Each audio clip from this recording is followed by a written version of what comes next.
Olá pessoal, bom dia. Olá, bom dia. Morador de Cariacica de 43 anos morre vítima do novo coronavírus. Um idoso de 92 anos também não resistiu. Agora são 19 mortes confirmadas no Espírito Santo. Em 24 horas, o estado registrou 94 novos casos da Covid-19. No estúdio do TN, o médico cardiologista Henrique Bonaldi fala sobre o vírus e tira dúvidas dos amigos do TN. Governo lança programa de aulas pela TV, celular e computador para escolas da rede estadual. Na rede municipal também já tem alunos estudando online. O TN1 traz todas as informações. Quem nasceu em fevereiro, março ou abril recebe hoje a primeira parcela do auxílio emergencial de R$ 600. Mas tem muita gente preocupada com a demora na liberação do benefício. O aplicativo diz que o processo está em análise. O que fazer? O TN1 foi em busca de respostas. Ao vivo, vamos mostrar como regularizar o CPF. Um problema que atrasa o pagamento do Corona Voucher. Polícia encontra laboratório que produzia álcool gel de forma irregular. Brutalidade. Homem é morto a pedradas na Serra.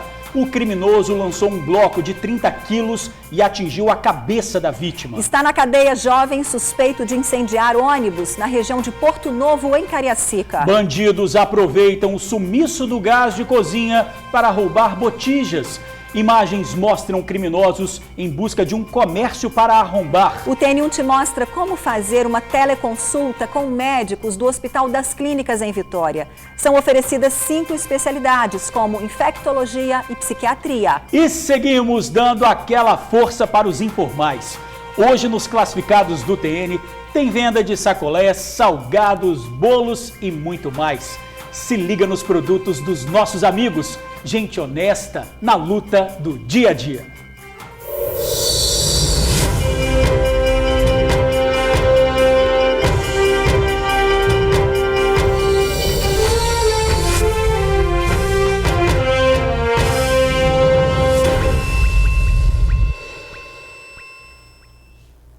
Pessoal, abrimos a edição de hoje falando dos números da Covid-19 no Espírito Santo.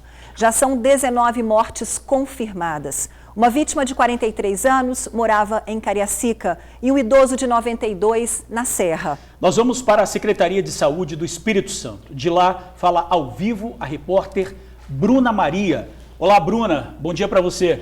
O último boletim da Secretaria de Saúde trazia para a gente 18 mortes. O último caso era desse morador de Cariacica de 43 anos. Mas nessa madrugada a gente fala de outra morte também. Era um idoso de 92 anos que estava internado no Hospital Jaime desde o dia 5, que a gente sabe a princípio é que ele era fumante e tinha hipertensão.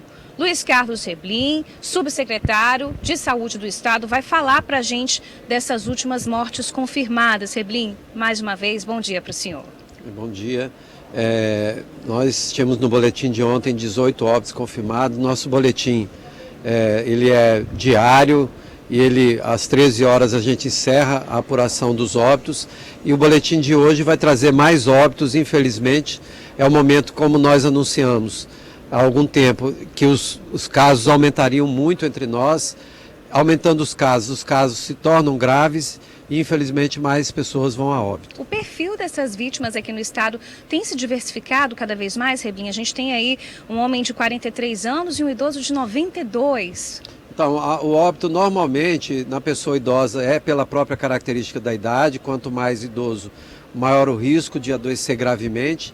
E quando é uma pessoa jovem, tem sempre um vínculo com alguma doença de base. Perfeito. Reblin, a gente fala agora dos curados, são mais de 80 capixabas que já conseguiram se curar da Covid-19. Algum desses casos, o paciente estava em estado grave e teve esse quadro revertido? Como é que foi isso? Sim, a maioria das pessoas se cura da Covid. A nossa taxa de letalidade hoje no Espírito Santo é de 3%. Ou seja, 3% das pessoas que adoecem, que a gente diagnostica aqui no LACEN, infelizmente vão a óbito. Então 97% das pessoas são curadas. Tanto faz aquela pessoa que está em casa de um quadro leve da doença, quanto aquela pessoa que foi internada e que está na UTI. Claro que tem um risco maior, mas na regra geral, de cada 100 pessoas, 97 são curadas. Perfeito. Rebrim, nas últimas 24 horas foram 96 casos confirmados. Então a gente tem totalizando aí 557 casos confirmados da Covid-19 aqui no estado, 92 pessoas estão internadas, dessas 58 estão em UTIs. O nosso sistema de saúde ainda não colapsou, graças a Deus. Mas como é que o senhor avalia o nosso suporte? Até quando a gente pode dizer que vai suportar o nosso estado, esses números que vêm crescendo? Então, a expectativa nossa é de que nós já temos mais de 500 casos confirmados e que a gente chegue aí próximos de 1.000 casos na semana que vem. Nesse momento, a nossa rede ela tem capacidade de suportar os pacientes. Ontem nós tínhamos uma taxa de ocupação de todos os nossos leitos de UTI só públicos. Lembrando que esse número de 92, ele é público e o privado. Né? Nós não tínhamos todos esses pacientes internados na nossa rede. Nossa rede ontem tinha geral entre leitos de UTI e de enfermaria, cerca de 48% dos leitos ocupados. Então, a gente tem uma grande capacidade, a gente tem uma capacidade de expansão muito rápida, de chegar aí a 400, 450 leitos rapidamente. Como é que o senhor encara, subsecretário, a situação dos respiradores, que ainda é uma preocupação do nosso estado? Então, essa é uma preocupação nacional do mundo. O Espírito Santo está em fase de aquisição de respiradores e a gente espera que esse material nos chegue à mão para ir completando esses leitos que a gente está constituindo para atender a demanda da população. Agora, Rebrim, para a gente finalizar, eu gostaria que o senhor deixasse um recado para o trabalhador, para as pessoas que estão assistindo o nosso jornal agora, que estão vivendo esse dilema. A gente sabe que o Estado está em isolamento social, mas tem muita gente rodando nas ruas, de carro, a pé, nas calçadas. Que recado que você deixa para o trabalhador que está enfrentando esse dilema entre o medo de se infectar e o medo de, por exemplo, perder o emprego? Então, a gente orienta aqui a população de maneira geral e também ao trabalhador que siga as regras estabelecidas pelas autoridades governamentais, de governo geral e também da área da saúde. Essas regras visam salvaguardar as vidas, preservar as vidas das pessoas. Então, nesse momento, é claro que o emprego é fundamental, porque dele vai ser a renda da família, da sociedade de maneira geral. Isso está sendo tratado a nível de governo, tanto no auxílio de questões específicas de pessoas que não têm acesso hoje a salário ou à própria alimentação, isso está sendo cuidado, mas também da manutenção dos empregos. Mas, acima de tudo, nesse momento, o importante é preservar a vida das pessoas. E esse é o foco principal das ações que o governo do Estado do Espírito Santo vem desenvolvendo. Tá certo, Rebrim. Muito obrigada pelos seus esclarecimentos, mais uma vez pela participação no TN1. Por enquanto eu volto com vocês no estúdio, mas daqui a pouquinho eu volto ao vivo também para trazer novas atualizações sobre as medidas que o governo do Estado está tomando para conter o avanço da doença aqui no Estado. Volto com vocês no estúdio. Valeu, Bruna, muito obrigado. E olha, a Bruna acabou de falar sobre casos de cura aqui no Estado. Conforme disse o subsecretário de Saúde, a taxa de mortalidade é de 3%. E entre os curados, uma idosa de 70 anos. Ela recebeu alta ontem do hospital. Pois é, a dona Laucília é asmática e hipertensa e precisou ficar 10 dias internada. Essa é a dona Laucília Tomazelli Sartório, de 70 anos. Ontem, ao deixar o Hospital Evangélico de Vila Velha, ela foi aplaudida pelos médicos e enfermeiros. Dona Laucília é hipertensa e asmática e assim que começou a sentir os sintomas, passou pelo exame que testou positivo para a doença. Por causa disso, precisou ficar 10 dias internada. Passei por um período meio difícil da minha vida. Eu comecei com sintomas achando que era pneumonia, fui tratando a pneumonia, 10 dias, depois mais 10 dias de antibiótico de novo, e eu não melhorava. Aí foi aí que eu passei febre um dia e minha filha me levou para o hospital. Lá fui muito bem tratada, um tratamento especial. Aí quando eu fui para o quarto, ontem de manhã cedo o médico foi lá olhar, e ele olhou e falou assim que estava curada, que não precisava mais de eu ficar internada.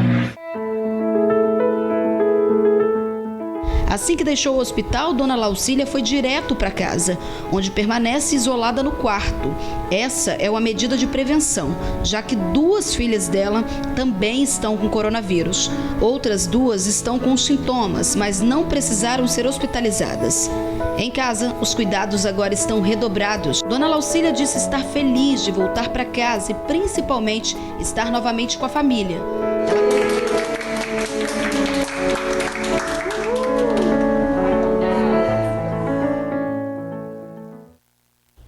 Olha, a gente está vendo aí um exemplo de uma idosa que se curou da Covid-19. Nós estamos aqui com o médico cardiologista Henrique Bonaldi. Doutor, mais uma vez, muito obrigado por ter vindo aqui ao TN, né? Vai esclarecer as nossas dúvidas aqui ao longo do jornal. Doutor Henrique, a gente está vendo aí um exemplo muito positivo de cura, né, do coronavírus, mas a gente sabe que os números aí vão subir daqui para frente, não é? Bom dia, Jorge, bom dia, Ingrid. Bom dia. Obrigado de novo para tentar alastrar a informação mais rápido do que o vírus. É verdade, a gente tem um monte de gente se curando dessa doença, a gente já falou disso uma vez aqui, a orientação inicial, principalmente para os jovens, é fique em casa, então boa parte da população, a grande maioria está ficando em casa, com febre e tosse por 24, 48 horas, ele se resolve dos sintomas e então. Então, esse número de letalidade, inclusive, talvez ele seja inclusive um pouco mais baixo, mas isso não é uma solução para o problema. E, infelizmente, a quantidade de doente continua crescendo muito e proporcionalmente a quantidade de doente grave também. Isso quer dizer que nos próximos dias a gente está para ver, mais do que calcular oficialmente, os números piorarem muito. Lembrar que essa doença ela não aumenta 40 casos por dia, ela praticamente tem 30% a 40% de aumento por dia.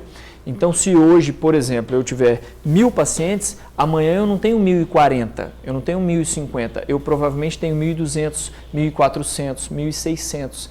Ela, em alguns países no mundo, ela chegou a dobrar de um dia para o outro a quantidade de doentes. Eu estou falando dos números não oficiais, estou falando inclusive desses indivíduos que estão ficando em casa por orientação governamental. Aliás, uma orientação que não está errada a princípio, fechado. Nós não temos poder de testar todo mundo, infelizmente. Isso é uma realidade não só do país. A gente não vai conseguir tirar essa foto imediata de quantos pacientes nós temos hoje. E o crescimento ele é vertiginoso, ele é assustador. Assim. A doença pega muito fácil em muita gente. Infelizmente. Pois é, cresce, assim como também cresce o número de pessoas nas ruas. É o que a gente tem mostrado aqui ao longo dessa semana.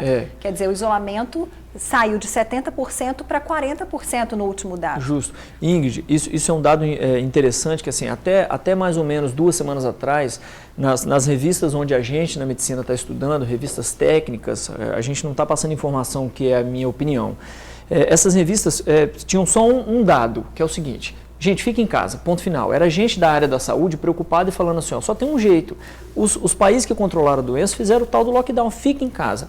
Agora, de 2 semanas, 10 dias, 7 dias para cá, parte dos editoriais dessas mesmas revistas científicas estão sendo de indivíduos que lidam com finança, mostrando que é verdade, a gente vai ter que se adaptar a algum jeito. Aí entra o suprassumo da educação do povo. A gente vai ter que ser capaz de sair na rua para trabalhar e não se contaminar.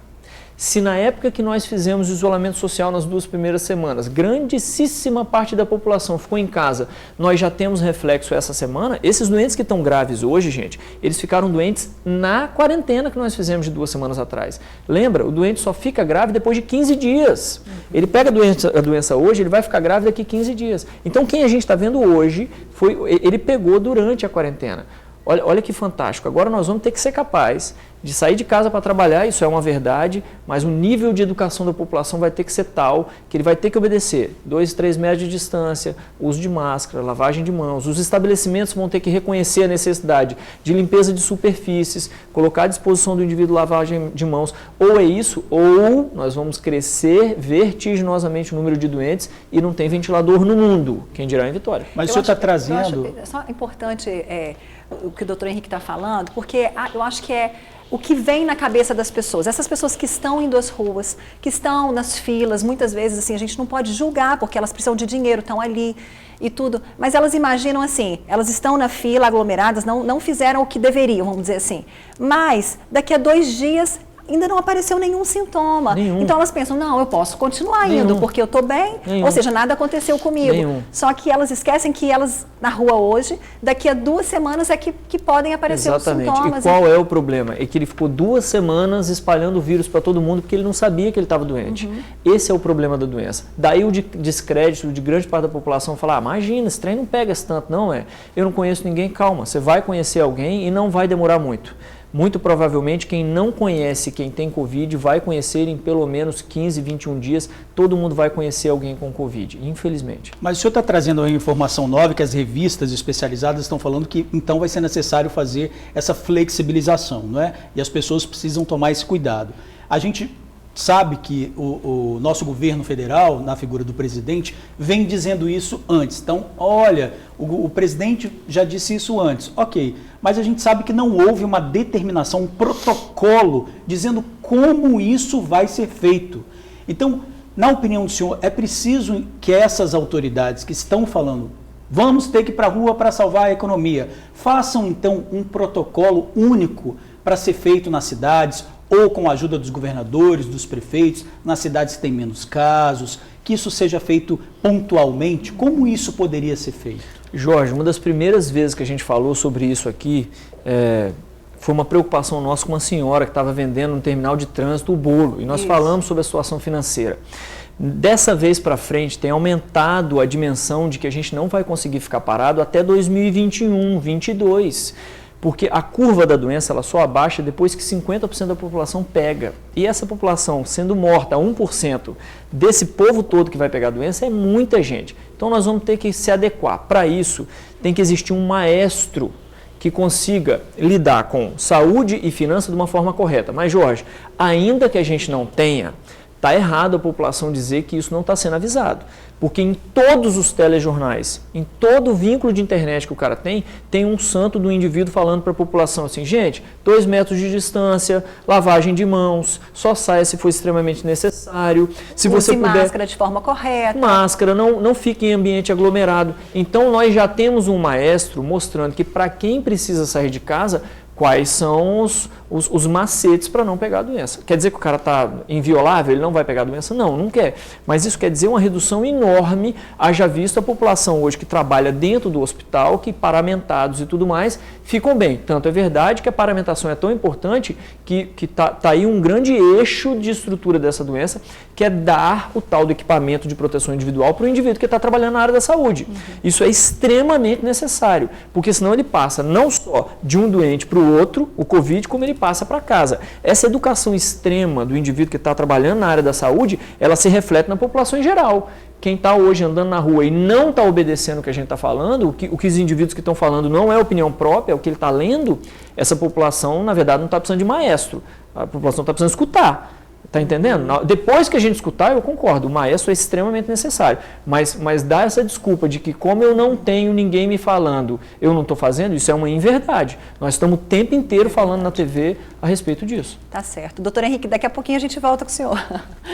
Bom, a teleconsulta cada vez mais presente nessa época. O Conselho Federal de Medicina liberou a prática durante a pandemia de coronavírus. No Hospital das Clínicas, pacientes já são atendidos em 5 especialidades e a expectativa é de ampliação do atendimento. Tudo bem, Gabriel? Como é que você está? Tudo bem? Oi, tudo bem. Como é que anda a sua avó? Tudo tranquilo? Graças a Deus, tudo tranquilo. O que parece uma simples conversa à distância é, na verdade, uma consulta médica. De casa, com o celular ou tablet, o paciente consegue se conectar ao computador do médico que está no hospital. É a teleconsulta. Que a vacina para gripe, ela não tem nada vivo dentro dela, não. Então ela não tem chance de causar gripe, não.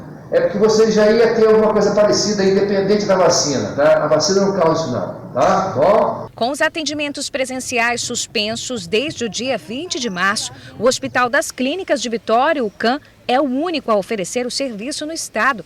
A modalidade de atendimento ganhou força com a pandemia do coronavírus. Paciente e médicos se conectam utilizando uma câmera e um microfone. A dinâmica fundamental para evitar a circulação desnecessária no hospital é autorizada pelo Conselho Federal de Medicina apenas em caráter excepcional. Bom para o paciente e bom também para a equipe médica. Tem sido um resultado muito favorável, tanto para o paciente como para a equipe médica. Lembrando que a gente tem uma questão de risco, né, nesse grupo, principalmente o grupo de risco nesse deslocamento de casa até o hospital, e também a segurança da consulta entre paciente e profissional. Lembrando que a gente tem uma grande quantidade de médicos também do grupo de risco e eles podem se manter em serviço. Daqui do outro lado da tela, o médico tira todas as dúvidas dos pacientes, exatamente como se fosse da maneira presencial. Só essa semana, aqui no Espírito Santo, cerca de 150 pessoas foram atendidas desta maneira. E a meta é que esse número aumente ainda mais daqui para frente. Mas a chefe da unidade de e-saúde do UCAM explica que nem todas as pessoas podem ser atendidas à distância. A prioridade é dos pacientes que precisam de acompanhamento e que não podem esperar o período do isolamento social acabar. No momento, o que nós estamos fazendo é selecionando esses pacientes, dentro daqueles pacientes que tiveram que ser desmarcados desde o dia 20, quando houve uma paralisação das consultas eletivas, e verificando aqueles pacientes que precisam manter o atendimento, né, para a revisão de uma medicação, para uma orientação, pacientes de doenças crônicas que não podem parar os seus atendimentos. Hoje a teleconsulta do UCAM é oferecida em 5 especialidades: ginecologia, infectologia, geriatria, dermatologia e psiquiatria. A ideia é ampliar ainda mais as áreas de atendimento. Nós começamos com uma média de 150 atendimentos na semana e com 5 áreas de especialidades, e nós já estamos implantando outras para aumentar o número de acessos dos nossos pacientes. Os pacientes têm ficado muito satisfeitos porque é uma possibilidade de não parar, né, o seu tratamento, e a gente está com uma equipe bastante treinada para eleger e treinar os pacientes para que eles tenham benefício dessa consulta como uma consulta equivalentemente presencial. O governo começa a pagar hoje a primeira parcela do auxílio emergencial para quem nasceu em fevereiro, março e abril. Mas muitas pessoas estão com problemas para receber o dinheiro. É o aplicativo que demora para fazer análise. Em outro caso, foi enviado um código por SMS que nunca chegou para o beneficiário. Um especialista garantiu que ainda está no prazo para ajustes.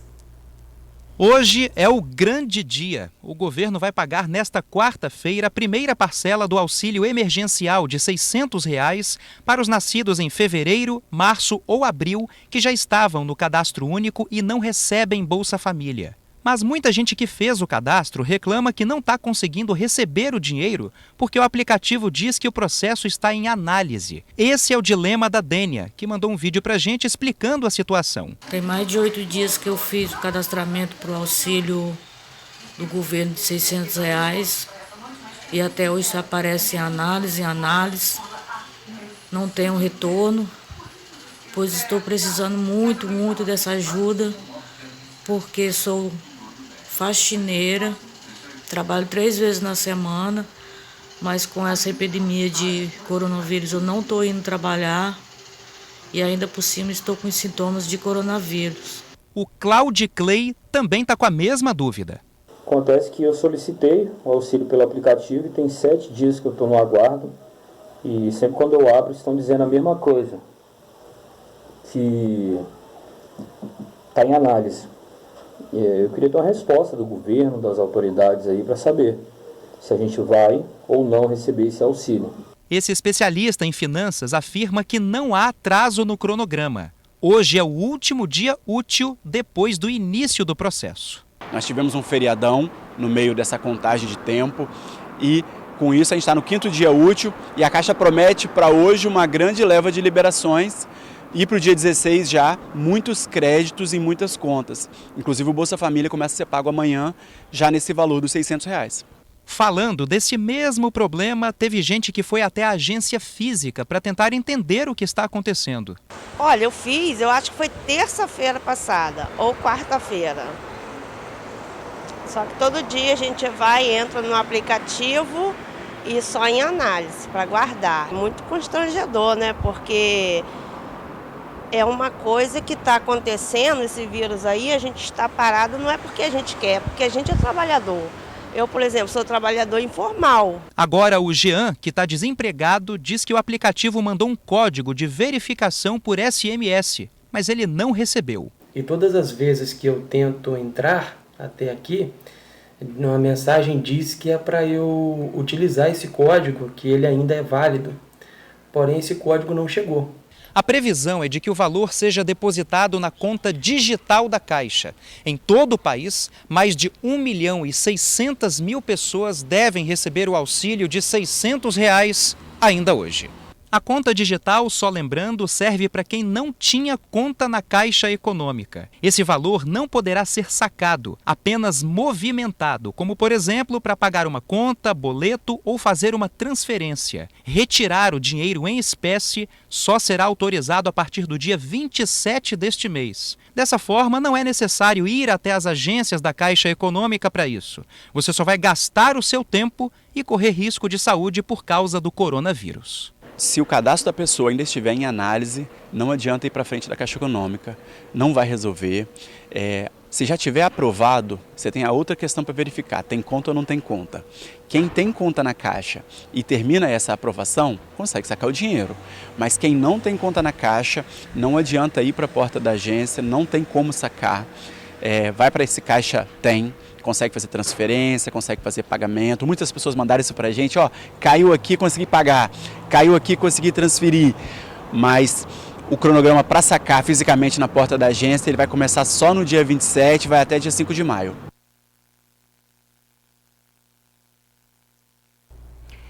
Olha, a Caixa informou que os canais digitais foram reforçados para tirar dúvidas. A pessoa pode ligar para o telefone 111 ou acessar o site auxilio.caixa.gov.br. A Caixa destacou ainda que não é necessária a corrida às agências ou casas lotéricas para cadastramento, consulta ou saque do auxílio. Esclareceu também que o banco está abrindo automaticamente uma poupança digital para que pessoas que têm direito a receber o benefício façam. E regularizar o CPF é o primeiro passo para receber o auxílio emergencial. Só no Espírito Santo já foram regularizados quase 2.000 CPFs. E olha, tudo isso pelo site. Não é isso, Felipe Chicarino? Você tem as informações para a gente? Boa tarde para você.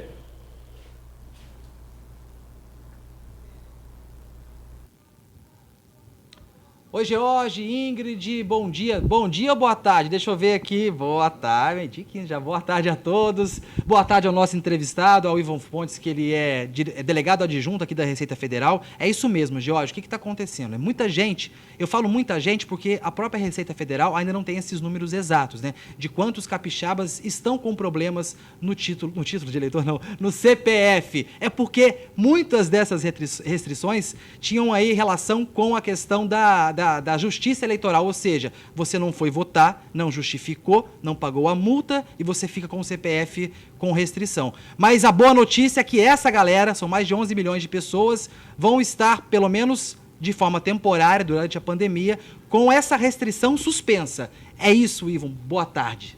Boa tarde, é isso mesmo. Primeiramente, quero dizer que para fazer realmente a sua solicitação no auxílio emergencial, seu CPF precisa estar regularizado e atualizado. Então, a Receita já pensando nisso, né, fez uma força-tarefa, realizou uma força-tarefa neste fim de semana de feriado da Páscoa e realizou um processamento em lote, onde 11 milhões de CPF que estavam com pendência na Justiça Eleitoral foram regularizados. Nós estimamos que desses 11 milhões de CPFs regularizados por pendência na Justiça Eleitoral, nós tenhamos aqui uns 200 mil capixabas. Uma outra força-tarefa que a Receita realizou também, com vias, né, a regularizar o CPF, foi atender, né, analisar os pedidos de regularização de CPF que os contribuintes enviaram para a Receita Federal. Então, neste fim de semana também foram analisados 90 mil CPFs em todo o Brasil. Aqui no Espírito Santo, nós realizamos 1.800 CPFs dessas pessoas que fizeram seus pedidos diretamente, né, no e-mail corporativo que a Receita disponibilizou. E você que está assistindo esse ao vivo aqui, a gente entrevistando o delegado adjunto da Receita Federal, Presta atenção que eu vou dar uma dica para você importante. Vamos mostrar na prática como é que funciona essa questão do CPF? Vamos mostrar? Isso mesmo. O cidadão vai ter que entrar, então, no site. Fica à vontade, vamos lá. Então, lembrando, Federal. você precisa ter o CPF regularizado para ter acesso, para poder pleitear essa... E vamos lá. Mas ao vivo é assim mesmo, a gente estava aqui, vamos aqui, volta aqui para mim, Bruno, olha que vista linda aqui, para aproveitar aqui, a gente está falando tantas vezes de coisa ruim, olha que vista linda, mas vamos lá, você que está assistindo essa entrada ao vivo, você que está com problema no CPF e precisa fazer o cadastro lá para ter acesso, né, a essa ajuda emergencial, se liga agora nessa dica que a gente vai dar para vocês agora. Esse aqui é o site da Receita Federal, é o receita.economia.gov.br, certo, Ivan? Onde as pessoas que estão com problemas no CPF precisam ir, por gentileza. A gente está no site da Receita, que é o receita.economia.gov.br. Dona Maria, seu João que está assistindo a gente aí, ó, pede pro neto entrar no site, aquela pessoa antenada com tecnologia, entrou no site, que é o receita.economia.gov.br. Vai onde, Ivan? Olha só, que logo na primeira página do site tem esse quadrado azul aqui, CPF. Você vai clicar nesse quadrado azul e vai abrir aqui as opções que você tem. Regularizar cadastro CPF e alterar ou atualizar cadastro CPF. Qual a diferença de um para o outro? Nós vamos aqui primeiramente, Felipe, destacar aqui uma questão, que ele tem que ver primeiro qual é a situação cadastral do seu CPF. Então ele deve descer um pouquinho mais aqui e vem nessa linha, nessa opção, comprovante de situação cadastral.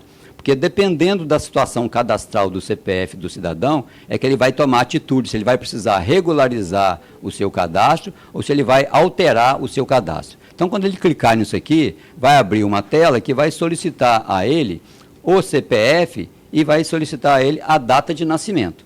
Ele vai preencher esses dois campos, né? CPF e data de nascimento, e vai aparecer imediatamente aqui a situação cadastral do seu CPF. Se o CPF está suspenso ou se está regular. Isso. Se o CPF, então, após essa opção estiver suspenso, então ele vai regularizar o CPF.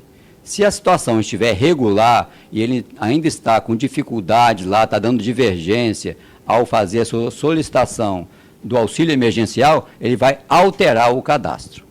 Certo? Então, essas são as duas opções que ele tem. Vamos imaginar aqui que ele esteja na opção regular.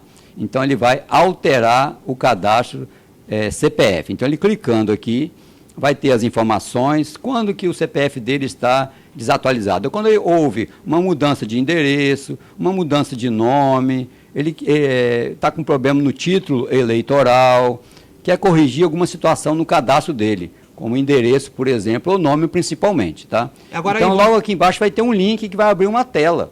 A tela que aparece para alterar ou para regularizar o CPF é a mesma. Olha aqui a tela que vai pedir esses dados, olha só. Esses dados é que ele vai preencher. O seu CPF, o nome, data de nascimento, naturalidade e os demais campos aqui de endereço. E você tinha tocado num assunto muito importante, que as informações que foram prestadas, né, aí na atualização do CPF são as mesmas para o cadastro emergencial. Os dados têm que se cruzarem e tem que ambos serem iguais, né? Isso mesmo. Quando ele vier aqui para regularizar o seu CPF, se ele estiver na situação suspensa, ou para atualizar, se estiver na situação regular, porque está dando divergência lá no site da Caixa Econômica Federal, é porque tem algum dado aqui que não está batendo. Então, ele tem que prestar muita atenção, atualizar aqui o cadastro dele, conforme está pedindo esses campos todos aqui, e depois que ele atualizar e vier aqui e enviar, os dados dele serão atualizados aqui na Receita Federal imediatamente. E quando ele, então, for à Caixa, ele tem que digitar os dados em conformidade com estes dados que ele preencheu aqui no site da Receita Federal. Se isso for conclusivo, então vai dizer sua alteração foi conclusiva ou sua regularização foi conclusiva. Se não foi, aí ele vai utilizar o recurso do e-mail corporativo, esse que eu disse no início, né? Atendimento rfb .07@rfb.gov.br. Aí vai mandar um e-mail para a Receita Federal, dizendo lá no assunto, no nome do assunto, ele vai dizer CPF e colocar o número do seu CPF. E vai juntar 4 documentos, Felipe. É importante que ele junte esses 4 documentos. Que documentos são esses? Carteira de identidade, título de eleitor, se ele tiver, comprovante de residência, e ele vai fazer uma selfie, né, vai fazer uma selfie e vai deixar a carteira de identidade dele aberta, vai tirar uma selfie com a carteira de identidade aberta, de modo que seja possível identificar a sua foto e o número da sua identidade. Para não rolar fraude. Exatamente. E coloca também seu telefone, porque se a Receita precisar falar com ele, tem um telefone. Fazendo isso, manda esse e-mail, a Receita vai analisar esse e-mail, nós temos recebido aqui em média 6 mil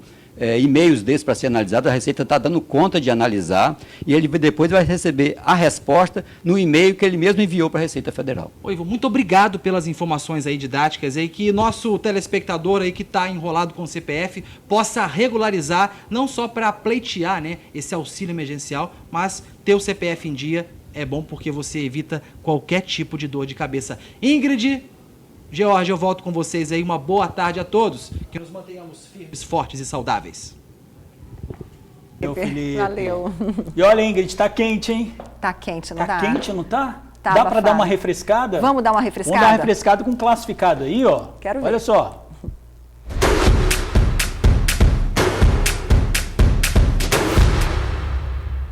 Sou Clemilda. Eu vendo sacolé de vários sabores e sorvete também. Meu número está aí embaixo, 996-12-7243. Lá direto de Jardim Limoeiro, na Serra, Ingrid. A galera da Serra lá pode dar uma refrescada geral. Literalmente refrescante. Tudo de bom, um sacolézinho, né? Vamos dar o telefone dela? Bora. 99612-7243. 99612-7243. Vamos pro próximo.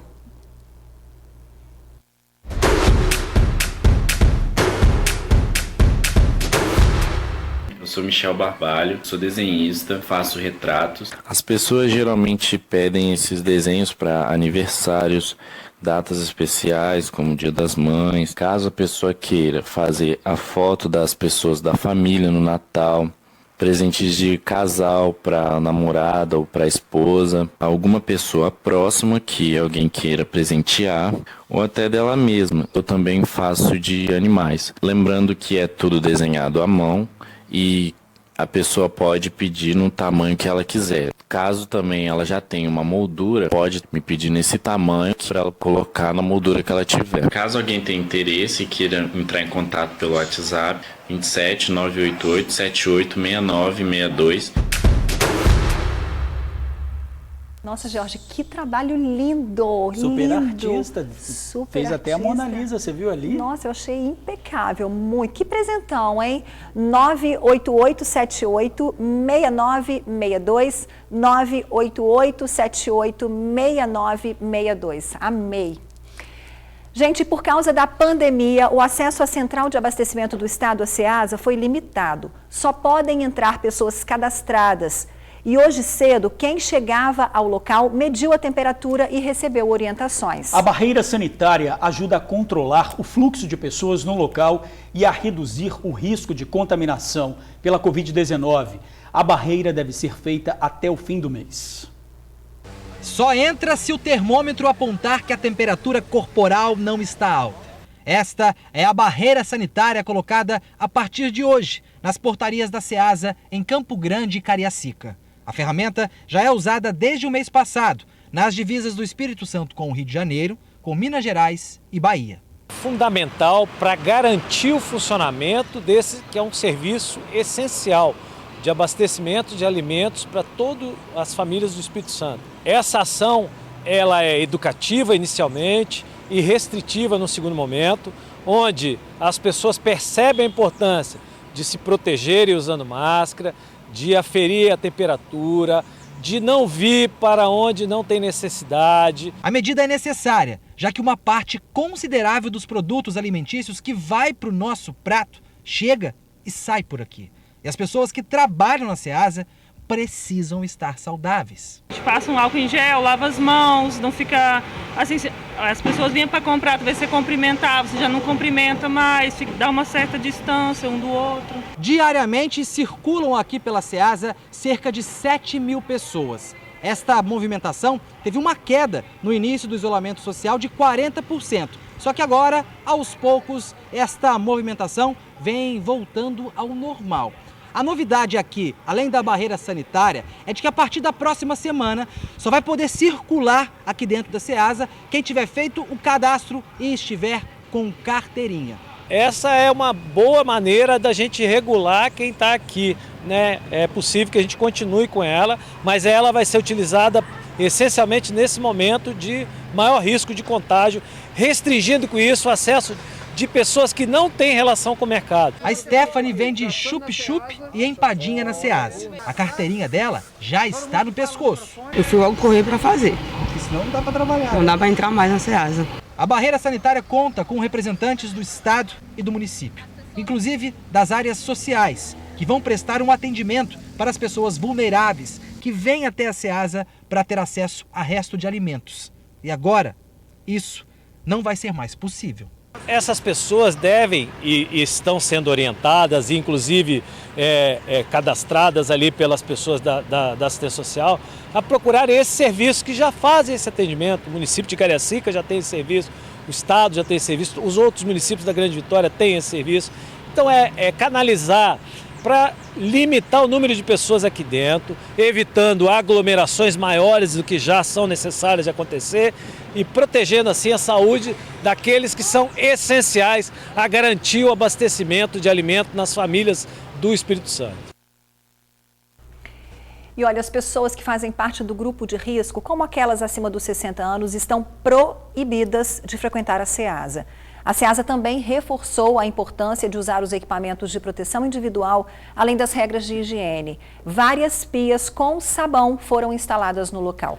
Bom, a gente está vendo aí, doutor Henrique, uma medição, né, de temperatura. Isso daí está próximo de acontecer, por exemplo, em supermercados, locais de grande movimento? Seria interessante já acontecer a partir de agora? Justo, pensando naquele jeito da gente voltar a produzir, voltar a trabalhar com certa segurança, isso e algumas outras avaliações vão ser necessárias a partir do momento que a gente começar a entender que a população precisa voltar a trabalhar. Isso é uma grandíssima segurança, porque o indivíduo não sai de 36 de temperatura, por exemplo, para 38,5 em 2 horas. Existe um delta aí que ele vai subindo a temperatura e isso permite que você pegue o indivíduo que a gente chama de subfebril, aquele cara que está atingindo a febre e você consegue pegar ele antes. O que faz você reduzir a possibilidade de contágio, mas não tanto. Lembrando que o indivíduo fica assintomático, sem sentir nada por 7, 10 dias. Mas você consegue pegar ele no início da doença e favorecer com que ele se isole e isso diminui o contágio, claro. Interessante, ontem eu fui no salão de beleza também e antes de entrar mediram a temperatura também, quer dizer, estão tomando essas medidas sim, né? Desculpa, isso é uma preocupação que o empregador vai precisar começar a ter. A gente como corresponsável da doença, precisa entender que o problema não é só do governante, só de quem trabalha na UTI, só do cara que está no hospital, só da unidade básica de saúde. A gente não está falando que o culpado é setor de saúde e setor de finanças. O culpado é a população em geral. E aí está um grandíssimo papel do empregador de conseguir entender como ele faz para a população que trabalha para ele hoje não pegue. Eu acabei de sair de uma reunião do hospital onde eu trabalho exatamente sobre isso. Nós ficamos 2 horas conversando como a gente faz para proteger o indivíduo que trabalha, não é só o paciente, porque o paciente a gente já entendeu como faz. E infelizmente às vezes não é tudo que a gente pode fazer, mas o indivíduo, né? A gente tem os 70, 80 funcionários, precisa ter esse cuidado com o próximo, até porque ele leva para a comunidade dele, para a casa dele, então o empregador é um corresponsável nessa situação. Tem perguntas aqui, vou fazer a primeira pergunta. Se um paciente dá entrada no pronto atendimento com alguns sintomas da Covid e não é feito o exame, esse paciente vem a óbito devido à parada cardíaca, ele pode ter o laudo da morte como coronavírus ou como um ataque cardíaco? Pode, se ele for levado a esse diagnóstico confirmado. Existe um dado nos Estados Unidos que surgiu há 5, 7 dias atrás, comparando o final da semana de março e o começo da semana de abril de 2019 e de agora. Eles têm 800% a mais de parada cardiorrespiratória em casa. E o cara que estava escrevendo esse editorial, escrevendo esse artigo, ele dizia assim, não tem outro culpado que não o Covid. Então, nessa situação catastrófica, imensa, esses indivíduos não são nem levados para checar isso no serviço de verificação de óbito, com a tal da autópsia. Esse indivíduo é dado o diagnóstico, isso foi Covid. A gente está nessa situação neste momento no Brasil? Não, exatamente porque nós estamos conseguindo fazer o isolamento social. Mas pode ser que a gente chegue a uma situação tal que o indivíduo que morre em casa e tem história de febre, tosse e falta de ar, a gente não precise mais testar? Existe uma enorme chance para isso. Pois é, doutor. Essa semana a Coreia do Sul relatou que 116 pessoas inicialmente recuperadas de coronavírus testaram novamente positivo para a doença. Então eles estão estudando, né, se realmente ela voltou ou se eles pegaram de novo. Como, né, o senhor que está estudando aí nessas revistas que estão analisando esses estudos, como o senhor vê isso daí?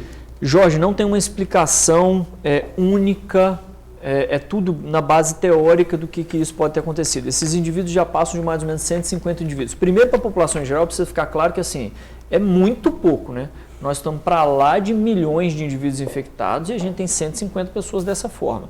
A segunda é que existe uma explicação que pode ser subunidade do vírus, que alguns indivíduos reinfectam.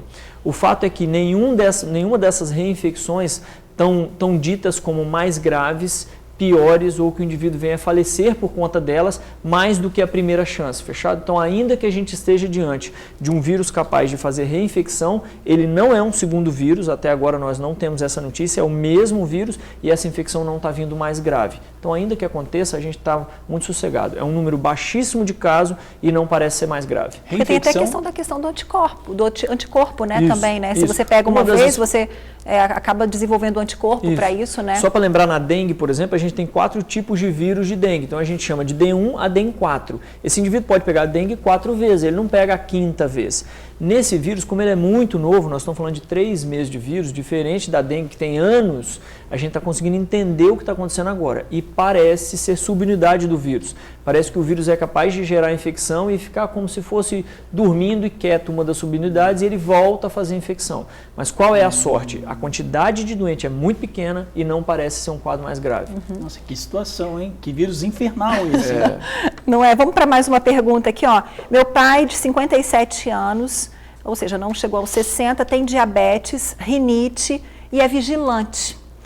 Ele deveria estar em casa ou trabalhando, porque ele quer trabalhar.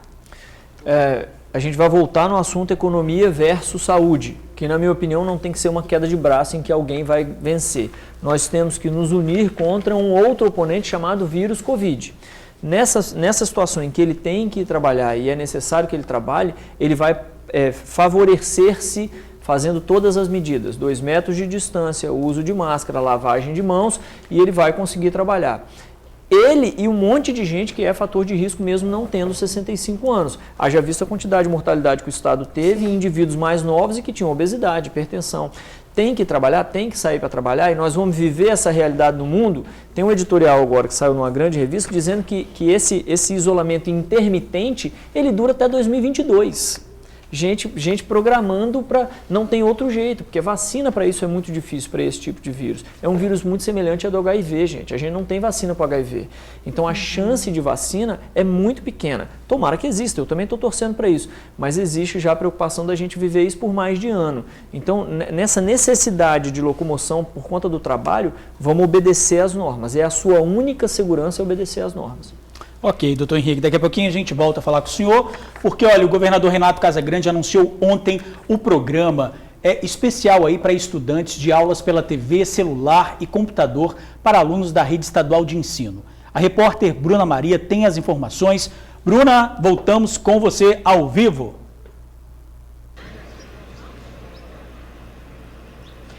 Ei, Jorge, mais uma vez, boa tarde para todo mundo. É isso mesmo, esse anúncio do governador Renato Casagrande foi feito ontem durante uma coletiva junto com o secretário estadual de Educação, Vitor de Ângelo.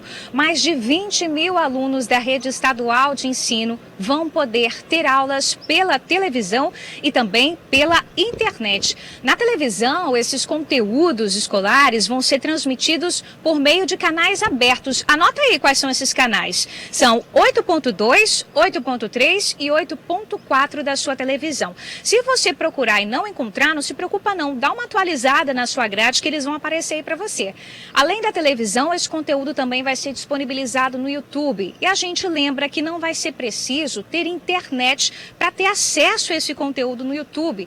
Isso porque o governo fechou uma parceria com as operadoras de internet, portanto não precisa se preocupar, você que não tem acesso à rede de internet, que é aluno da rede estadual, seu filho, algum familiar, vão poder ter acesso a esse conteúdo na internet, mesmo sem ter a internet em casa. E além disso, a gente lembra também que essas aulas não são uma reposição.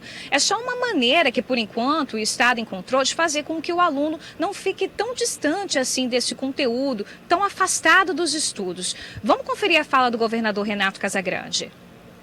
Estamos lançando um programa chamado Escolar, né, que é atividades pedagógicas não presenciais, para atingir 240 mil alunos e envolver todos os professores, todos os diretores nessa atividade. Junto com a televisão, a Prodeste desenvolveu o aplicativo escolar. Nesse aplicativo que o aluno vai baixar, que o professor vai baixar, ele vai ter acesso ao Google, Google Sala de Aula, né, que é chamado. Ali serão constituídas salas de aula, né, virtuais, e o conteúdo, então, do Estado do Espírito Santo será passado, né, para o aluno através desse aplicativo, independente dele ter rede de internet ou não.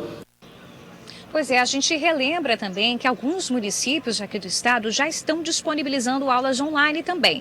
Você que é aluno da Rede Municipal de Ensino de Cariacica, dá uma acessada no site cariacica.es.gov.br e dentro desse site procura o banner onde está escrito Dever de Casa e clica nesse banner para você ter acesso a esse conteúdo. Você que é aluno da Rede Municipal de Ensino da Serra, mesma coisa. Acesse o site serra.es.gov.br. Além da educação, ontem, durante essa coletiva, o governador também tratou de assuntos como a economia. O governador anunciou um ampliamento do prazo, ele suspendeu o prazo por 90 dias da cobrança do refis. O que é o refis, gente? É um tributo, é um valor que tem que ser pago pelas pessoas que estão com algum tipo de pendência, com algum tipo de dívida com o Estado. Além disso, durante a coletiva, o governador Renato Casagrande falou também para os microempreendedores individuais. Foi ampliado o fundo de aval para as pequenas empresas e para os MEIs. Dá só uma conferida. Uma outra decisão que a gente tomou hoje na área econômica, aquele fundo de aval que nós encaminhamos para a Assembleia aprovou, ele inicialmente era para financiar projetos até R$360 mil de faturamento da empresa, e nós, então, microempresa, mas também estamos estendendo esse fundo de aval para pequena empresa, para faturamento da empresa até R$4.800.000. Então, estamos estendendo o fundo de aval para mais empresas poderem ter direito e acesso ao crédito das nossas linhas de financiamento, do que o Banestes e o Bandes vão operar. Pois é, a gente viu aí que o governo ampliou esse acesso do fundo de aval para as pequenas empresas e também para os microempreendedores individuais.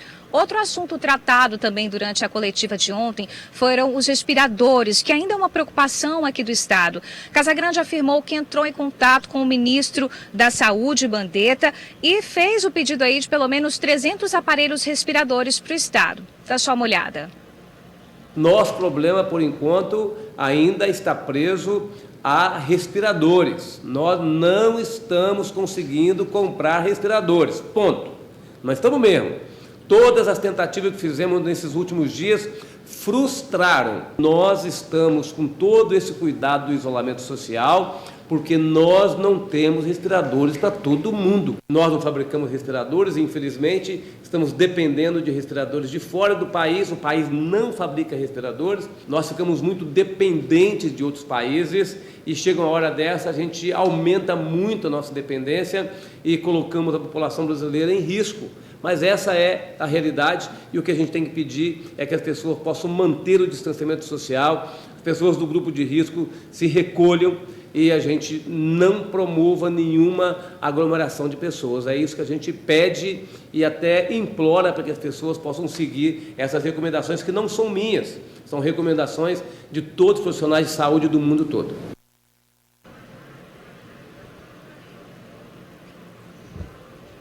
Pois é, outro assunto tratado também durante a coletiva foi de outra preocupação, que é de todo mundo, né? Justamente dos equipamentos de segurança disponíveis para as pessoas que estão na linha de frente desse combate ao coronavírus, os profissionais da saúde. Sobre esse assunto, o governador falou que o Estado já está encaminhando os equipamentos de segurança, que são os chamados EPIs. São toucas de proteção, óculos de proteção, roupa, álcool 70%, álcool em gel. Esses materiais já foram encaminhados para as unidades de saúde e também para os pronto-atendimentos municipais. Confere aí a fala do governador. Nós começamos hoje já a encaminhar 96.800 toucas, né, essas toucas de profissionais de saúde usam, vai para os municípios, para as unidades de saúde dos municípios, 78.550 unidades de óculos de proteção, 34.300 litros de álcool líquido, 70%, e 65.900 litros de álcool gel, né? Então, esse material já está indo para os municípios com uma contribuição do Estado, recursos nossos que nós compramos, no sentido nosso de proteger, né, a vida dos profissionais de saúde.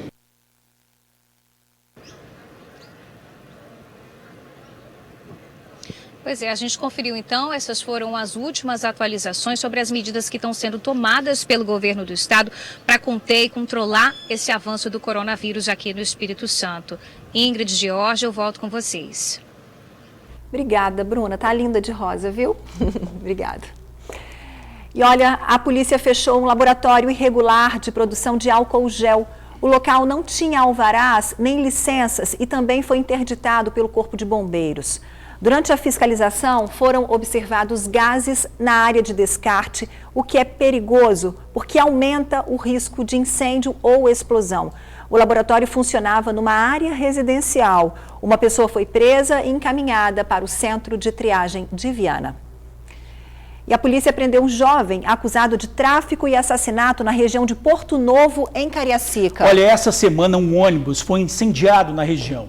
A participação do jovem nesse crime também está sendo investigada pela polícia. O incêndio criminoso aconteceu no final da manhã de segunda-feira. No bairro vizinho Porto de Santana, um caminhão também foi alvo dos bandidos. Populares disseram que foi em represália a uma ação da polícia no bairro. Nesse vídeo, um homem aparece sendo contido por um policial. Em seguida, leva uma rasteira. O rapaz é levado para um galpão, onde, de acordo com testemunhas, foi agredido por policiais. Disparos são ouvidos. Por meio de nota, a PM disse que a população tentou agredir os militares que tiveram de usar a força. Diante do clima tenso, o policiamento foi reforçado na região, inclusive operações aconteceram. Um jovem de 22 anos acabou preso e com ele uma arma e munição foram encontrados. Um cidadão de 22 anos foi detido e apresentado à justiça por conta do porte ilegal de arma de fogo e também pelo fato de que possuía em desfavor dele um mandado de prisão pelo crime de homicídio. Por ser atuante na criminalidade de Porto Novo, a PM investiga a participação do jovem no incêndio ao ônibus. E agora a gente fala de um assassinato cruel na Serra. Um homem foi morto a pedradas. Os golpes foram principalmente na cabeça. Antes do crime, a vítima foi vista andando nua às margens da BR-101 na Serra. O crime aconteceu no bairro Cidade Pomar, na Serra. O homem foi encontrado por volta das 5h30 da madrugada por uma pessoa que passava no local quando ia trabalhar. Foi morto a pedrada e, por fim, teve um bloco de concreto de cerca de 30 quilos atirado contra a cabeça. Estava nu. A vítima não foi reconhecida por ninguém no bairro. A suspeita é que ele seja a mesma pessoa que foi flagrada essa madrugada, cerca de 4 horas antes da morte, andando nu pela BR-101 Norte, próximo ao bairro Nova Carapina, bairro vizinho à Cidade Pomar. As manchas na perna são as mesmas. O que o homem estaria fazendo no bairro e por que foi morto ainda não se sabe. O delegado do plantão da DHPP e os investigadores foram ao local, mas pouco conseguiram de informação, já que a vítima não é conhecida dos moradores. A Polícia Civil disse que o corpo da vítima foi levado para o DML para ser identificado e liberado pela família. Vereador da Serra testa positivo para coronavírus. Guto Lorenzoni, de 57 anos, começou a sentir os sintomas no início do mês, como febre, dores no corpo e tosse. Procurou a unidade de saúde do município, onde fez o teste. Desde então, o vereador não saiu mais de casa. Com o resultado positivo, o isolamento foi ainda mais reforçado, agora dentro de um quarto. Ele diz que recebe alimentos pela porta e não tem contato direto com a família. Guto é hipertenso e toma remédio controlado de pressão 2 vezes por dia. A febre está controlada e o vereador disse que já está melhorando. E recomeçou hoje a campanha de vacinação contra a gripe em Vila Velha. O alvo são idosos e profissionais de saúde.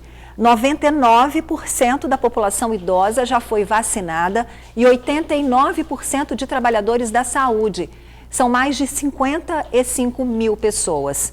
Ainda há pontos de vacinação na Prainha, ginásios poliesportivos e no SEMAS, que fica no centro da cidade. A campanha segue até a quarta-feira da semana que vem. E já, bandidos aproveitam o sumiço do gás de cozinha para roubar botijas. Imagens mostram criminosos em busca de um comércio para arrombar. Tem os classificados do TN. E o doutor Henrique Bonaldi falando sobre o coronavírus. A gente já volta. Em Afonso Cláudio, bandidos estão agindo durante a madrugada para roubar botijas de gás. As imagens mostram os criminosos, inclusive uma mulher, rondando pelas ruas da cidade em busca de um comércio para arrombar. E não demora muito para encontrar um alvo. Eles pulam um muro de uma distribuidora e furtam 2 botijas de gás, depois saem em disparada. Mas a polícia logo foi acionada e prendeu os 3 bandidos, inclusive o receptor do material furtado. Todo mundo foi levado para a delegacia. Em Cariacica, um crime ainda misterioso para a polícia. Bandidos invadiram a casa de um padeiro e roubaram uma moto. O homem ainda foi amarrado e arrastado para a rua. Lá foi baleado 2 vezes e fingiu estar morto. O crime aconteceu às margens da rodovia do Contorno, no bairro Nova Rosa da Penha, em Cariacica. Foi ontem à noite. A vítima é um padeiro de 52 anos de idade. Ele mora a 250 metros da rodovia. Ontem, por volta das 6h30 da tarde, bandidos invadiram a casa dele e reviraram tudo. Do local, bandidos levaram a moto dele e, sem nenhuma preocupação com testemunhas, retiraram a vítima de casa e, amarrada, levaram para o local onde iriam executá-lo. De acordo com a informação que nós ouvimos aqui no bairro, os assassinos trouxeram a vítima amarrada até aqui próximo da rodovia do Contorno para ser executada. Para tentar, porque os assassinos teriam dado um tiro na perna e o outro na cabeça, que pegou de raspão. A vítima se fingiu de morta e quando os assassinos foram embora, ela saiu daqui e foi pedir ajuda a algum morador aqui ao redor. Esse morador acabou por socorrer essa vítima de 52 anos de idade, levando-a até o pronto atendimento de Autolage, onde ela recebeu os primeiros socorros. O padeiro já teve passagens pela polícia e ficou preso. E desde que saiu, há 6 anos, segundo amigos, tinha deixado o tráfico de lado. Mas até hoje, carrega o estigma de ainda estar envolvido. E devido à guerra do controle do tráfico na região de Nova Rosa da Penha, intensificada há algum tempo, ele virou alvo. Para a polícia, o homem contou que havia sofrido uma tentativa de roubo e que a moto dele foi roubada. Estivemos na casa da vítima, mas não encontramos ninguém. Agora uma pergunta para você. Você conhece o Telesus? Um serviço de teleconsulta criado pelo Ministério da Saúde para ajudar no diagnóstico do coronavírus e passar orientações de cuidados e prevenção sem que você precise sair de casa. O Telesus une atenção, tecnologia, ciência, medicina e suporte profissional com enfermeiros e médicos. Ligue 136 ou acesse saude.gov.br/coronavírus. Fale no chat ou baixe o aplicativo Coronavírus SUS ou mande um oi no WhatsApp 61 9938 0031. E não se assuste se o Telesus ligar para saber como está a sua saúde, mesmo que você não tenha acessado nenhum dos canais de atendimento. O Ministério da Saúde quer saber como você está. O Telesus é mais um passo para cuidar da sua saúde e combater o coronavírus. Mas você precisa fazer a sua parte. Siga todas as orientações para se proteger e evitar a transmissão do vírus. E lembre-se, idosos precisam ficar em casa.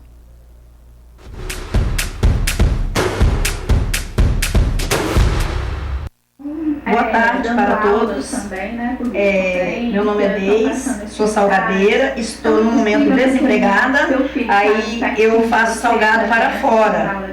Faço qualquer tipo de salgado, assado, frito, faço coxinha, risole, enrolado, quibe, pastel assado, pastel frito. Gente, quem quiser me encomendar, o número é 9980-84-728. A partir dos 3 Obrigado para todos. Ai, meu Deus, sabia que isso é um atentado? Aqui, você sabe aqui? Ao botão da minha camisa. Eu acho, ó, quem me conhece já observou que eu nunca usei tanto preto na vida. Dizem que preto emagrece, né? Olha, delícia o salgadinho. 998084728. 998084728. Vamos seguir a vida, tem mais classificados.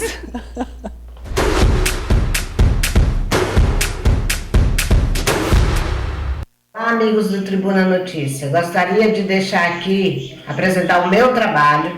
Sou confeiteira há 18 anos. Faço bolos, torta, cupcake, docinhos, tudo para a sua festa, com muito carinho e amor. E o meu telefone é 99958-2354. Agradeço desde já a preferência. Tá vendo? De hoje tá indo até agora, já mostrou a camisa aberta, o botão aberto. Eu de preto. Você vê, saímos do salgadinho para um bolo maravilhoso desse, você viu? Que coisa gostosa.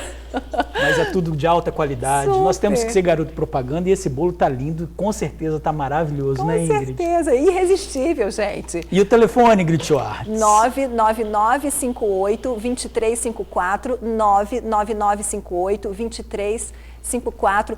O doutor Henrique está aqui acompanhando os nossos classificados, acompanhando salgadinho, acompanhando docinho. A esposa é personal.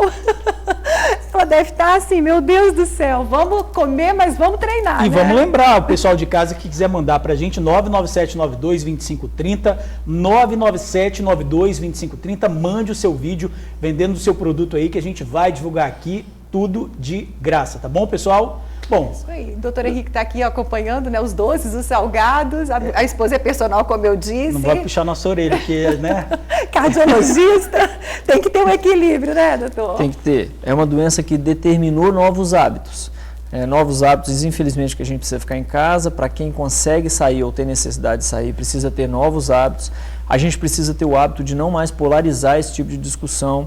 Quem é hoje do corpo clínico, corpo médico hoje, vindo à TV falar para você, está falando o tempo inteiro de aspectos técnicos, não é opinião, então não depende da minha opinião que eu venho aqui falar. Então eu peço que a população também não opine a respeito, o que a gente vem falar são dados exatos, escritos, isso é extremamente necessário. E, inclusive, ficando em casa, quem está em casa precisa ter novos hábitos.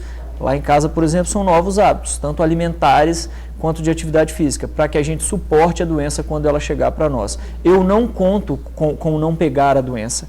Infelizmente, eu não conto. Eu sei que uma hora vai chegar, porque, infelizmente, vacina é a última das nossas chances. Ela está muito mais longe do que medicação, do que hábitos, do que proteção. Então, que a gente esteja forte, saudável, psicologicamente bem, para a gente aguentar esse tranco que está por vir. E eu realmente espero que as notícias mudem, porque é uma doença muito nova e muito dinâmica. Pode ser que daqui uma semana, duas, a gente, graças a Deus, esteja falando diferente. Mas ainda é extremamente determinante na saúde mundial que a gente se responsabilize com essa doença e não mais aposte só em governante ou área da saúde. Pois é, pediram para perguntar para o senhor o seguinte, quando o senhor, da última vez, o senhor falou que acreditava em 1.000 mortes por dia no Brasil. O senhor ainda acredita nesse número? Ingrid, é uma conta de padaria para ser feita. A Itália, vamos dar um exemplo da Itália. A Itália tem 60 milhões de habitantes e morreu quase 1.000 dia na época que ela viveu a catástrofe dela. O país tem 220 milhões de habitantes. Nós temos quase 4 vezes o tamanho da Itália. proporcionalmente nós teremos mais de 1.000 mortos dia quando a gente estiver diante da catástrofe que os países viveram. Nova York viveu, Itália viveu, Espanha viveu. O Brasil não tem por que não viver. Por que a gente está adiando isso? E eu espero que eu esteja errado na minha conta sempre. Por quê? Porque isso é sinal de que a gente está fazendo isolamento social de uma maneira não tão eficiente, mas de uma maneira precoce, de uma maneira importante, e isso dilui a doença. Quanto mais nós médicos errarmos nessa conta, mais a população acreditou, vestiu a camisa, ficou em casa, teve distanciamento social, teve lavagem de mãos, teve preocupação do empregador, teve preocupação do dono de comércio de limpar as superfícies. Quanto mais a população fizer isso, mais eu estou errado. Quanto menos a gente fizer, mais eu estou certo, e a gente vai passar de 1.000 mortos seguramente em 24 horas no país. Infelizmente, é uma conta de matemática, é só isso. O senhor acompanhou aí a entrevista do governador, a preocupação do governador com a questão dos respiradores também não tem, né? Quer dizer, é um fato preocupante, é mais um alerta aí para as pessoas, né, que vão possivelmente precisar de UTI e tudo mais. Isso é mais uma preocupação, mas de novo a gente está falando de uma ínfima quantidade de gente que vai ficar doente, grave e precisar do ventilador. Perceba, ó, 99% da população tem a doença e não tem mais nada. Boa parte desses 5%, 10% vão precisar de leitos de hospital ou de uma preocupação do médico, da unidade básica de saúde, do pronto atendimento. Parte desses vai precisar de UTI e parte desses vai ser entubado. Então a quantidade de paciente entubado ela é muito pequena frente à doença. Qual é o problema? É que quanto mais gente doente, mais gente grave, mais precisa do ventilador mecânico. E vocês viram aí um indivíduo de 90 anos que ficou 15 dias precisando do ventilador. Qual é o problema da doença? É que quando ela te põe no ventilador, primeiro, ela mata 50% de quem está no ventilador. Então, se você for para o ventilador, você tem um em cada um. É um para lá e um para cá que vai morrer ou não, dos indivíduos mais graves. E qual é o problema? É que fica 15 dias precisando do ventilador. Se eu tivesse uma doença que usa o ventilador por 2 dias, eu reutilizava o ventilador para vários outros. A rotatividade seria muito maior. Eu não tenho essa rotatividade, Ingrid, entendeu? Sim. Então, é preciso que a gente se responsabilize com a doença. Quem pode ficar em casa, gente, fique em casa. Você está fazendo um desserviço à população saindo para a rua. Isso é uma verdade em todo lugar do mundo. O vírus não é melhor, não é mais bonzinho no Brasil. A diferença é que a gente conseguiu fazer isolamento social mais precoce. Isso diluiu a doença para dar tempo da gente pensar, ver se realmente a medicação está fazendo ou não está fazendo efeito. Dá tempo do governador ver se ele consegue ou se ele não consegue os 300 respiradores. A gente se organiza. Quanto menos a gente fizer isso, menos a gente se organiza e a catástrofe fica maior. Vamos ter um equilíbrio bom aí. Economia e saúde precisam pensar igual, juntos, para que a gente combata um único adversário, que é o coronavírus. Se não fica eu combatendo o coronavírus, o cara da economia me combatendo, eu combatendo o cara da economia, e a gente perde muita força em relação à doença, haja visto que já aconteceu no mundo. Olhem para os números de mortes no mundo, é assustador. Agora, doutor, a gente está vendo aí já uma movimentação em nível nacional, não é? O secretário do ministro Mandetta já pediu demissão. Nesse cenário aí que já está se alinhavando para o final da semana, provavelmente vai acontecer alguma coisa. Qual a mensagem que o senhor manda aí para os capixabas agora no final? Jorge, a única mensagem de ciência hoje no mundo é: confie nas autoridades públicas de saúde e finança, diminua o nível de ansiedade, tente fazer da melhor forma possível e estabeleça uma rede de solidariedade enorme, que é o que vai tirar a gente do limbo se a gente ficar em casa. Não ficar em casa, não adianta solidariedade, não adianta ajuda de governador, não adianta ajuda do médico que está lá na ponta na UTI, não adianta preocupação com o funcionário da área da saúde, não adianta emblema, vangloriando e tornando herói esse indivíduo. Nada disso adianta, quanto mais a gente sair na rua. Isso é uma notícia do mundo, não tem jeito. E é claro que versus isso, entre aspas, tem a questão econômica, e nós vamos sair na rua. Para quem precisa sair na rua, lembre-se da cartilha de hábitos ideais para não pegar essa doença. Distanciamento, lavagem de mãos, uso de máscara, locais aglomerados nunca, limpeza de superfície sempre. Essas coisas estão ditas o tempo inteiro em todo o telejornal. Faça isso e responsabilize-se pela doença. Ou nós vamos estar diante de uma catástrofe que não tem ventilador no mundo que dê jeito. Haja visto que a gente viu em Nova York, o estado mais rico e mais produtivo do mundo, morreu gente porque não tinha ventilador. Nós somos Vitória no Espírito Santo, gente, pelo amor de Deus. Vamos responsabilizar pela doença e permanecer em casa o máximo de tempo possível para dar tempo disso tudo acontecer. Remédio, ventilador, organização, o turnover, trocar o indivíduo de ventilador. Ótimo, de 90 anos foi embora para casa, melhorou, ótimo, agora a gente tem um ventilador disponível de novo. E isso vai ser quão mais comum, quanto mais a gente ficar em casa. Precisa entender isso. Não tem outra solução até agora. Deus queira que daqui 10 minutos lancem uma outra notícia. Mas hoje, nesse momento, cientificamente dado, é isso que a gente tem. Tá certo, doutor Henrique. Mais uma vez, muito obrigada aqui pela sua presença. Sempre muito bom recebê-lo aqui, né?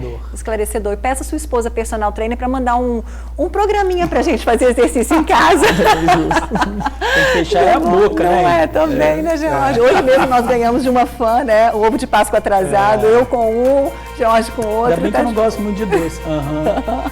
Tá joia, doutor Henrique. Obrigada. Obrigado, doutor. Pessoal, ó, um beijo para vocês. Se cuidem e amanhã a gente tá aqui esperando você. Até amanhã, 15 para meio-dia. Tchau, pessoal.